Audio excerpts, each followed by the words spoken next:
Very good morning friends Gupta ji की पाठशाला YouTube channel में आप सभी का स्वागत है। फ्रेंड्स आज है 6 मार्च 2025 और आज के बनने वाले करंट अफेयर्स की हम यहाँ चर्चा करेंगे। आज के करंट अफेयर्स में फोकस्ड बिंदु है बिहार आर्थिक सर्वे के कुछ पॉइंट को हम लोग यहाँ पर क्विक वे में देखेंगे ताकि आगामी एग्जाम में आप लोगों को काफ़ी हेल्प मिले। और साथ ही साथ हम लोग यहाँ उत्तराखंड में पिछले दिनों के करंट अफेयर्स का क्विक रिविजन करेंगे फ्रेंड्स, इसी में क्वेश्चन के अंदर ही। ठीक है, तो चलिए हम लोग स्टार्ट करते हैं फ्रेंड्स। पहला क्वेश्चन आज के रिवीजन 5 मार्च के करंट अफेयर्स के रिवीजन का। चलिए, प्रधानमंत्री नरेंद्र मोदी जी ने वनतारा एनिमल रेस्क्यू सेंटर का उद्घाटन किस राज्य में किया है? तो इसका आंसर हो जाएगा गुजरात। गुजरात में कहाँ पर? तो जामनगर में। ये वनतारा जो है रिलायंस फाउंडेशन के द्वारा बनाया गया है। ठीक है, चलिए अगला क्वेश्चन देखते हैं फ्रेंड्स। खेलो इंडिया विंटर गेम्स 2025 के दूसरे फेज का आयोजन कहाँ किया जाएगा? तो इसका आंसर हो जाएगा गुलमर्ग, जम्मू और कश्मीर में। अगला क्वेश्चन है फ्रेंड्स, किसे हाल ही में बार काउंसिल ऑफ इंडिया यानी कि BCI का अध्यक्ष चुना गया है? तो इसका आंसर हो जाएगा फ्रेंड्स मनन कुमार मिश्रा जी को। ठीक है, अगला क्वेश्चन देखेंगे फ्रेंड्स, महिला इंडोर शॉटपुट में किसने हाल ही में नया नेशनल रिकॉर्ड बनाया है? तो इसका आंसर हो जाएगा कृष्णा जयशंकर। अगला क्वेश्चन है, हाल ही में IRCTC के साथ किस कंपनी को नवरत्न का दर्जा मिला है या दिया गया है? ठीक है, तो इसका आंसर हो जाएगा IRFC को। तो देखिए फ्रेंड्स, IRCTC और IRFC दोनों को नवरत्न का दर्जा मिला है। ये 25वें और 26वें क्रम के नवरत्न कंपनी है। ठीक है, अगला क्वेश्चन देखते हैं, MSME के लिए ऋण प्रवाह पर स्थायी सलाहकार समिति की 29वीं बैठक कहाँ हुई है? तो इसका आंसर हो जाएगा अहमदाबाद, गुजरात में। अगला क्वेश्चन है, भारतीय नौसेना का जहाज INS कुठार 3 दिन की यात्रा पर किस विदेशी बंदरगाह पर पहुंचा है? इसका आंसर हो जाएगा कोलंबो बंदरगाह यानी कोलंबो पोर्ट पर। अगला क्वेश्चन है, अमेरिकी राष्ट्रपति डोनाल्ड ट्रंप ने किस भाषा को अपने देश की आधिकारिक भाषा घोषित करने वाले एक कार्यकारी आदेश पर हस्ताक्षर किए हैं? तो इसका आंसर हो जाएगा अंग्रेजी यानी इंग्लिश। अगला क्वेश्चन है, राजधानी दिल्ली में गोवा में नए आपराधिक कानूनों के कार्यान्वयन के लिए समीक्षा बैठक किसने की है? तो इसका आंसर हो जाएगा फ्रेंड्स गृह मंत्री अमित शाह जी ने। ठीक है, अगला क्वेश्चन देखते हैं, 42वीं राष्ट्रीय रोइंग चैंपियनशिप का आयोजन कहाँ किया जा रहा है या कहाँ किया गया? तो इसका आंसर हो जाएगा भोपाल, मध्य प्रदेश में। अगला क्वेश्चन है, प्रतिवर्ष लगभग 48 टन सोने का उत्पादन करने वाली दुनिया की सबसे बड़ी ग्रासबर्ग खदान किस देश में स्थित है? तो इसका आंसर हो जाएगा इंडोनेशिया। नेक्स्ट क्वेश्चन है friends, S&P global sustainability ranking 2025 के अनुसार कौन सा बैंक शीर्ष पर है? इसका आंसर हो जाएगा यस बैंक, भारत का एकमात्र बैंक है फ्रेंड्स।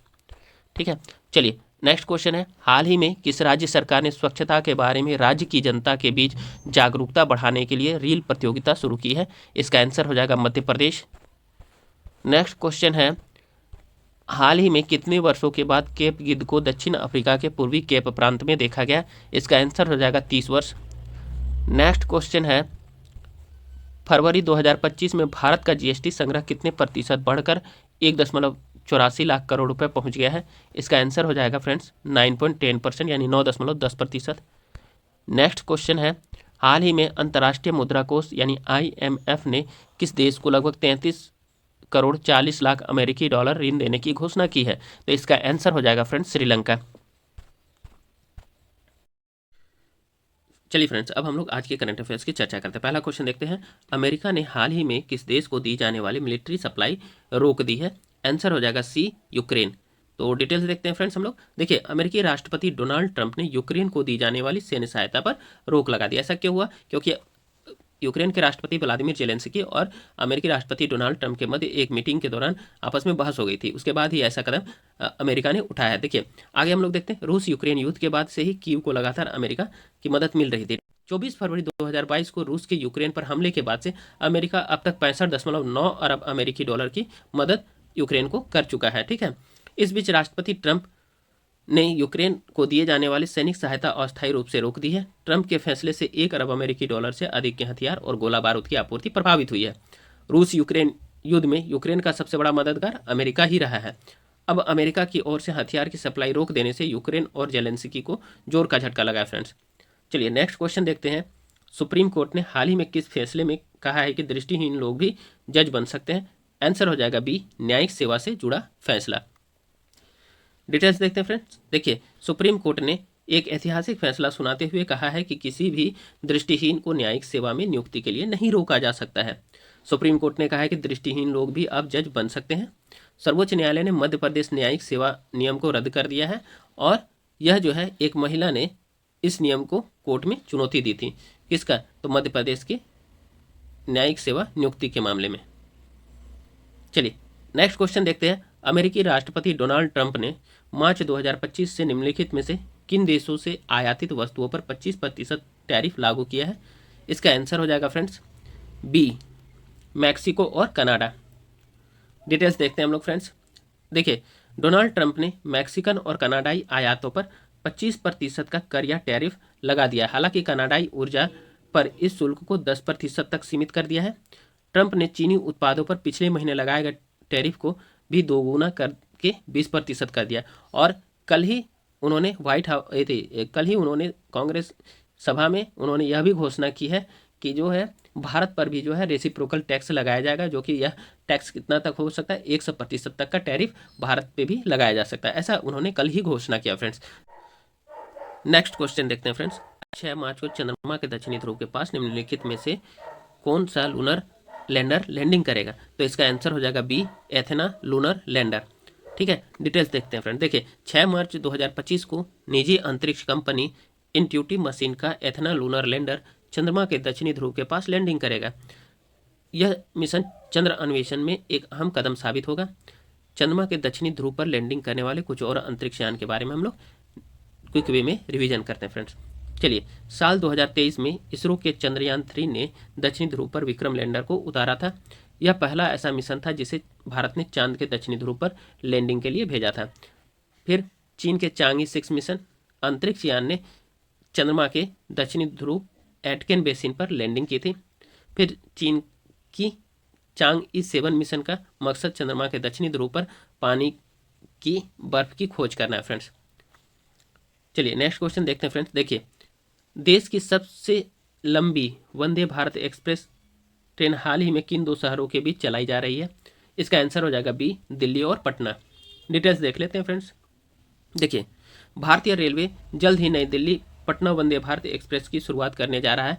यदि ऐसा हुआ तो यह ट्रेन देश की सबसे लंबी दूरी तय करने वाली वंदे भारत एक्सप्रेस हो जाएगी, जो 1000 किलोमीटर का सफर 12 घंटे से भी कम समय में पूरा करेगी। इसे चेन्नई स्थित इंटीग्रल कोच फैक्ट्री में बनाया गया फ्रेंड्स। इसका संचालन पूर्व मध्य रेलवे द्वारा किया जाएगा।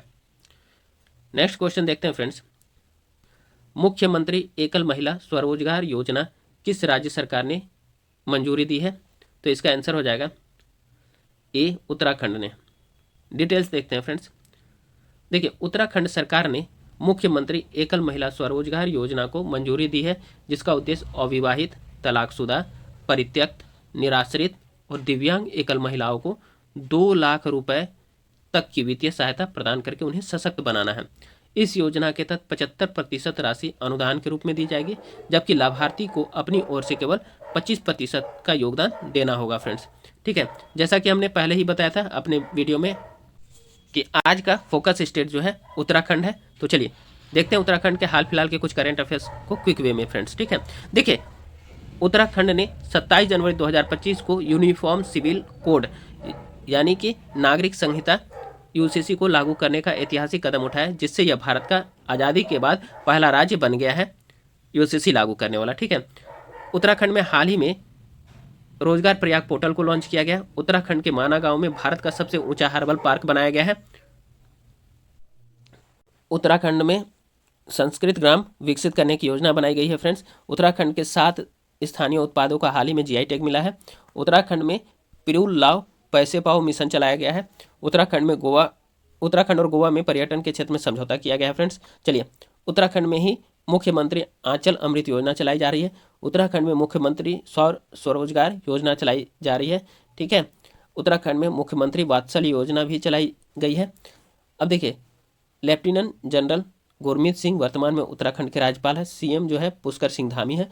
राजधानी इसकी देहरादून है। ग्रीष्मकालीन राजधानी गैरसैंण के नज़दीक भराड़ीसैंण में है। ठीक है फ्रेंड्स, अब देखिए उत्तराखंड के कौन कौन से झील स्थित हैं उत्तराखंड में? तो देखिए, सातताल, राकसताल, नैनीताल, मालाताल, उसके बाद यहाँ के प्रमुख दर्रे हो गए माना दर्रा और नीति दर्रा फ्रेंड्स। उत्तराखंड के कुछ नेशनल पार्क्स हैं, उसको भी हम लोग देख लेते हैं क्विक वे में। फूलों की घाटी राष्ट्रीय उद्यान उत्तराखंड में, गंगोत्री राष्ट्रीय उद्यान उत्तराखंड, जिम कार्बेट राष्ट्रीय उद्यान उत्तराखंड, नंदा देवी राष्ट्रीय उद्यान उत्तराखंड, राजाची राष्ट्रीय उद्यान उत्तराखंड। अच्छा फ्रेंड्स, अब जिम कॉर्बेट का नाम बदल दिया गया, अब इसका राम गंगा राष्ट्रीय उद्यान कर दिया गया है। ठीक है, चलिए नेक्स्ट क्वेश्चन देखते हैं। निम्नलिखित में से किसके द्वारा कोलकाता में भारतीय भूवैज्ञानिक सर्वेक्षण के 175वें स्थापना दिवस समारोह का उद्घाटन किया गया है? ठीक है, तो इसका आंसर हो जाएगा फ्रेंड्स डी नंबर, कोयला एवं खनन मंत्री जी किशन रेड्डी के द्वारा। डिटेल्स देखते हैं। देखिए, देश का सबसे पुराने वैज्ञानिक संगठनों में से एक भारतीय भूवैज्ञानिक सर्वेक्षण यानी जीएसआई अपना 175वां स्थापना दिवस समारोह मनाया है। केंद्रीय कोयला एवं खनन मंत्री श्री जी किशन रेड्डी ने 4 मार्च 2025 को कोलकाता के केंद्रीय मुख्यालय में स्थापना दिवस समारोह का उद्घाटन किया।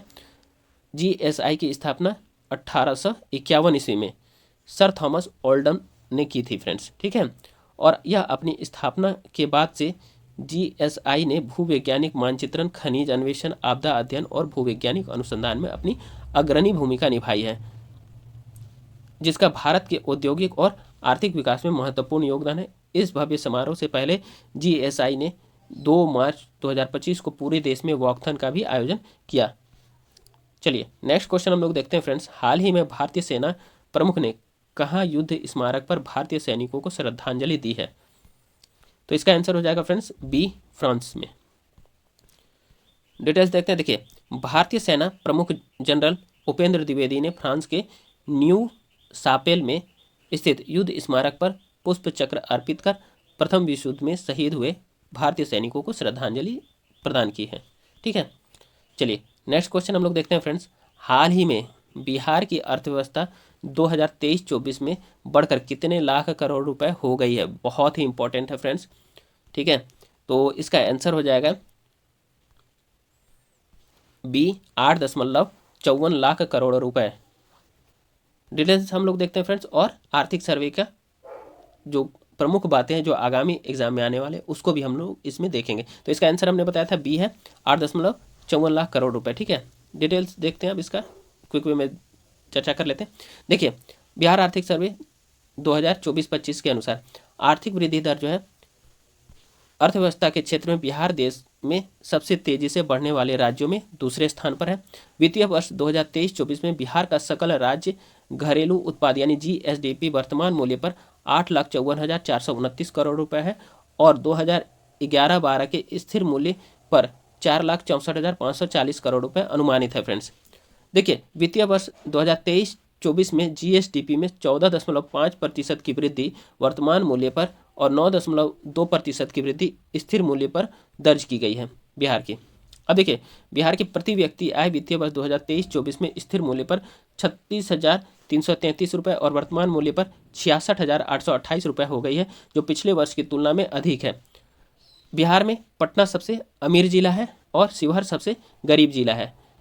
अब देखिए, कृषि और औद्योगिक क्षेत्र में क्या प्रगति रहा है जिसकी चर्चा आर्थिक सर्वे में की गई है। देखिए, बिहार में चावल के उत्पादन में 21% और गेहूं के उत्पादन में 10.7% की वृद्धि हुई है। पशुधन और मत्स्य में 9.5% की दर से वृद्धि हुई है फ्रेंड्स। हाल ही में बिहार में 7 उत्पादों के लिए बिहार सरकार ने कृषि निवेश प्रोत्साहन नीति का क्रियान्वयन कर रही है। ये उत्पाद है मखाना, फल, सब्जियां, मक्का, औषधि पौधे, शहद और चाय है फ्रेंड्स।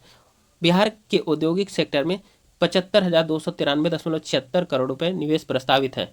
अब देखिए, बिहार में सकल राज्य घरेलू उत्पाद में सेवा क्षेत्र यानी तृतीय क्षेत्र का सबसे अधिक 58.6% का योगदान रहा है फ्रेंड्स। इसके बाद उद्योग यानी द्वितीय क्षेत्र का योगदान जो है 21.5% रहा है। कृषि क्षेत्र यानी प्राथमिक क्षेत्र का योगदान 19.9% रहा है फ्रेंड्स।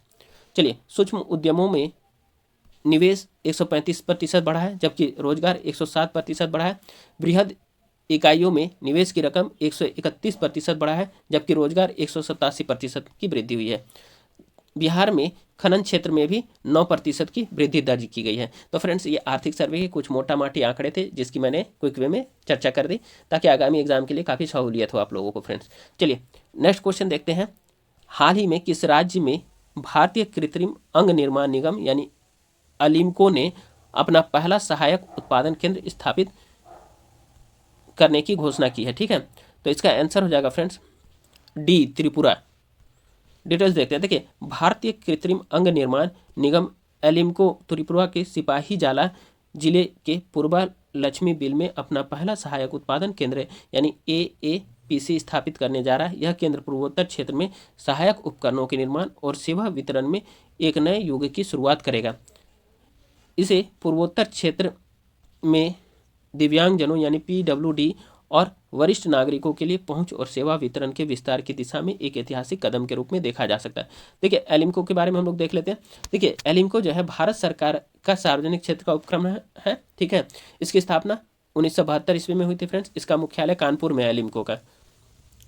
यह जो है विकलांग लोगों के लिए कृत्रिम अंग और अन्य सहायक उपकरण बनाता है। इसका मकसद भारत और विदेशों में विकलांग लोगों के लिए सस्ते दामों पर अत्याधुनिक सहायक उपकरण मुहैया कराना है। एलिम्को के 5 सहायक उत्पादन केंद्र भी है। एक भुवनेश्वर उड़ीसा में है फ्रेंड्स, जबलपुर मध्य प्रदेश, बेंगलुरु कर्नाटक, मोहाली पंजाब और उज्जैन मध्य प्रदेश में है फ्रेंड्स। आज की करंट अफेयर्स का सेशन यहीं समाप्त होता है। कल फिर हम यही सेम टाइम में आप लोगों के समक्ष नए सेशन के साथ प्रस्तुत होंगे फ्रेंड्स। आप लोग गुप्ता जी की पाठशाला यूट्यूब चैनल को लाइक, सब्सक्राइब, शेयर और कमेंट करना ना भूलें फ्रेंड्स। बहुत बहुत धन्यवाद आप सभी को। Have a nice day friends.